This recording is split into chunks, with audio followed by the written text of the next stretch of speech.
I played 13 Sentinels Aegis Rim on the Switch recently, and this game is amazing. So this game is kind of split into two parts. There's a visual novel aspect where you follow the story around for 13 teenagers to understand what's going on in the world and understand kind of what's really happening with the story. And then there's a strategy RPG element where the story kind of starts where you're basically controlling these Sentinels, these giant robots, and Japan or Tokyo is being invaded by these kaiju monsters, and you need to fight them and beat them back. And so for each of the action levels, the strategy RPG levels, it's turn-based strategy RPG. You control up to 6 of these Sentinels, and you'll fight those monsters. You get to choose which of the characters you want to take on each battle, and each one of them has kind of different skills and abilities. They kind of fall into 4 categories, some of which are better at ground fighting, some are better at fighting at distance, and so you use a combination of those Sentinels to beat back the monsters. The story and how it fits in with the strategy RPG battles is done so well. So you've got these 13 characters, and their stories are split into different chapters. And you really don't know what's going on for a while, and this game does an amazing job at subverting your expectations.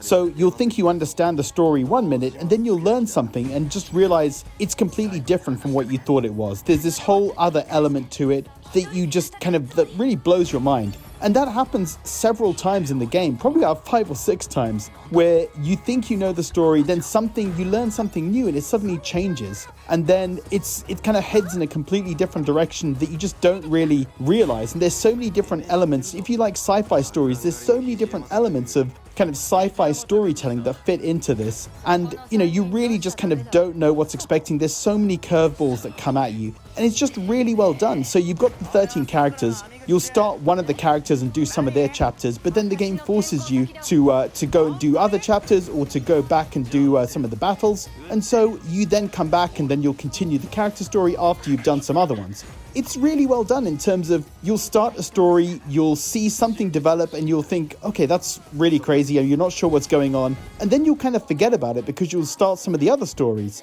And then, you'll somehow get a reminder and you'll think, oh yeah, what was up with the cat?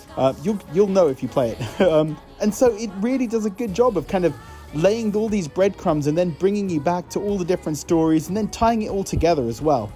So the way I played the game is that I finished pretty much all of the battles, the strategy RPG battles, then did stories, and then when it forced me to, I went back to the battles. I reached a point, because the battles are split into kind of 3 chapters. I reached a point in chapter 3 of the battles where I hit a bit of a roadblock. I couldn't really finish. I was struggling to finish and beat the one particular level. And so I went back and started playing the old levels, and I was pretty far along when it came to the story. I was probably about 90% done with the visual novel chapters. And when I went back to the very beginning of the battles, it was really amazing actually, because you start understanding the dialogue and what they're talking about. So the first time you play the battles, you don't really know what's going on with the story. They're talking about things and you don't really know what they're referencing, and you just kind of think, okay, that's fine. But when you actually go back and play through all those battles, it just changes everything. It's like suddenly it does become a continuation of the visual novel rather than just kind of feeling like a separate piece of the game. And it's just so amazing actually, because it just adds this kind of texture and layer to the characters as well. It's just so well done, guys. And the story is amazing. I can't kind of emphasize that enough. And then when you actually think about the gameplay as well, the battles, it's really well done. It's really kind of fun and addictive. And even though the graphics seem kind of simple, you're not really seeing the monsters themselves or the robots. You're seeing these kind of glowing outlines as they fight around the city. But it's still just really well done. And you really feel like you get to know these characters, you get to know their abilities and what they're good at, their strengths and weaknesses, and it really feels like kind of a team that you're kind of learning and growing alongside. And, I really enjoyed these characters, some more than others, but it just worked. It really, really worked. And this is about a 40-hour game, I think it took me to finish. And it was so worth it, guys. If you've not played this, I really, really recommend it. It's just an excellent game. The story, the Vanillaware's graphics are always awesome. They're kind of that hand-drawn artistic look. It looks amazing. And the gameplay is just awesome as well.